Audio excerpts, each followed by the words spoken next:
You share a house, a bank account, and a last name, yet you spend most days feeling entirely isolated.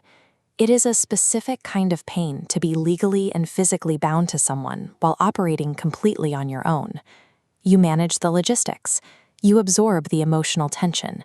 You carry the practical weight of the household. Over time, that constant solo lifting creates a deep, lingering exhaustion. Eventually, you try to explain this to your partner.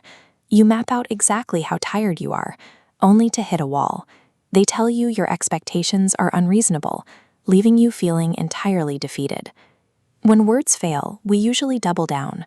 We search for a more precise way to explain the pain, convinced that if we can just find the right combination of syllables, the other person will finally shift their behavior. The friction persists because the argument isn't about the symptoms. It's about the underlying code that dictates what a home should even look like. You are exhausting yourself trying to merge two lives while following two completely different, unexamined architectural plans. Winning an argument about a specific chore won't stop the collapse if the foundation itself was never designed to support both of you. A relationship blueprint is your subconscious rulebook. It dictates exactly how you think money should be spent, how intimacy should work, and how conflict ought to be resolved. You didn't write this rulebook from scratch. You inherited it by observing the incomplete or sometimes deeply dysfunctional examples modeled by your parents and your childhood environment. From there, media and culture warp those early observations. Movies inject unrealistic portrayals of romance, turning flawed childhood expectations into impossible cinematic standards. To fix a broken dynamic, you have to audit your own rulebook. You have to ask yourself if your expectations are actually rooted in healthy principles, or if you are simply demanding what feels familiar. The solution is to sit down and draft a conscious, intentional blueprint. You must explicitly define the behaviors, boundaries, and values that a healthy marriage requires to function.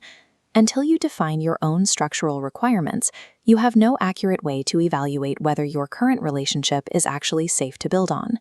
Once your blueprint is clear, you face the intimidating task of figuring out what your spouse is trying to build. You do this by asking questions strictly to gather data. You have to drop the agenda of correcting their answers and simply observe their reality. Instead of analyzing their intent, you begin to observe their behavior the same way you'd watch the sky. You are looking at their moods as an objective environmental reality, uncontrollable, predictable, and entirely separate from your worth. If a thunderstorm rolls in, you don't stand in the yard yelling at the clouds to change. It is equally exhausting and futile to try and control your partner's emotional weather. Instead, you create a weather protocol. You establish specific, pre-planned actions based entirely on what you observe them doing. When their behavior shifts, this protocol triggers a boundary. You step out of the storm and preserve your emotional energy, completely bypassing the argument. True observation allows you to stop fighting for control. You replace the exhaustion of trying to change them with the peace of being prepared. Consistent observation eventually strips away the noise. It clarifies the line between a simple misunderstanding and a fundamental lack of desire. No amount of clear communication can force a partner to want what they don't want. If their current blueprint, with all its limitations, is the only relationship they are willing to build, you have to decide if you still want to participate in it.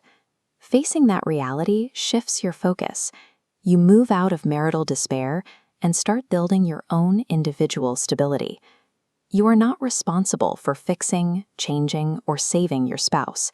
Your sole responsibility is to maintain your own peace, your safety, and your alignment with your values.